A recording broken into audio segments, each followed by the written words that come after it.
Today we are talking about another ing word. What's that? Planning. Okay. Okay, remember, planning, you have two N in the middle. Spelling errors otherwise, right? Yes, and then you have another N in the ing. All right. So it's Planning.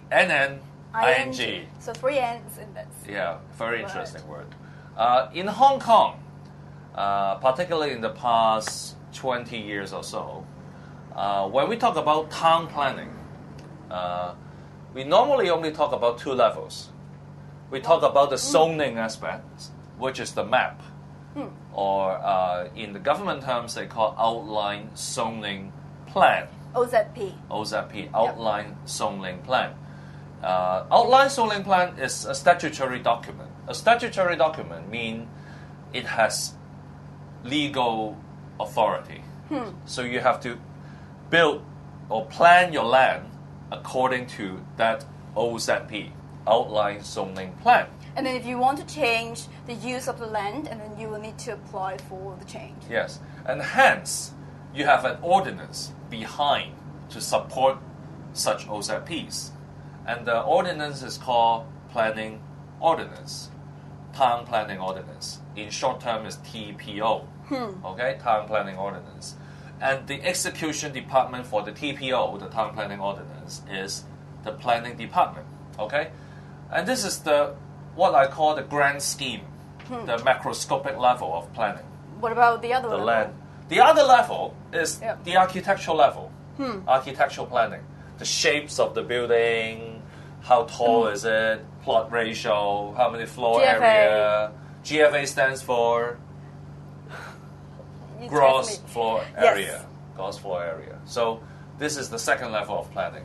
So you can see the convention center over there and the Fenwick Pier and different types of structure. So you have structural planning. Okay. Okay, structural planning, which is not related to the town planning ordinance. They are more related to the buildings ordinance. Okay. Buildings ordinance. So is it safe? Is it have any structural problems? And also the buildings department has to supervise it. So it more relates to the engineers. Town planning ordinance related to planners, and then structural planning related to engineers.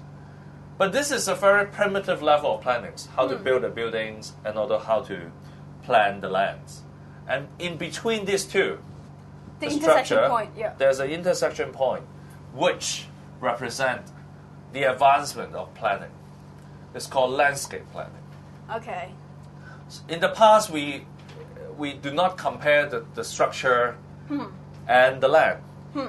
Planning department basically couldn't care less But we do about have a your lot of buildings. landscape architects now Yeah, these yeah, days, yeah. right? In the past, I said in the past, Okay. planners couldn't care less about what kind of building it is. As long as you suit the outline zoning plans, it's all right. And the engineers couldn't care less about They worked in silos in the because past. everyone just wants to have a very comfortable indoor environment, Okay. right? So it's always about designers, right? But nowadays, in between Okay. the buildings and the land, you have Landscape. landscape architect, which is the higher level of planning, because the landscape architect actually design how you can walk from one piece of land to another piece of land and into a building. It's not only the intersection, I would say, but the interaction. And the interconnection. Yep. And also, you also show care in terms of landscape planning. Because when you do landscape planning, you also have to think about the disability access and also trees. It's the people greening, factor, grass, the and user. the people factor. So Yeah. that's why I call it the second level of planning. You go beyond a simple two-dimensional plan or three-dimensional buildings. You connect the two-dimensional with the three-dimensional. Plus the people factor you have to consider. Yeah, which is the fourth dimension, the psychological factor. So I strongly urge that we should go beyond the traditional primitive types of planning and go to the second level of planning. So planning is the key word. Landscape planning is something you should be Go more for it. aware of. Go for it.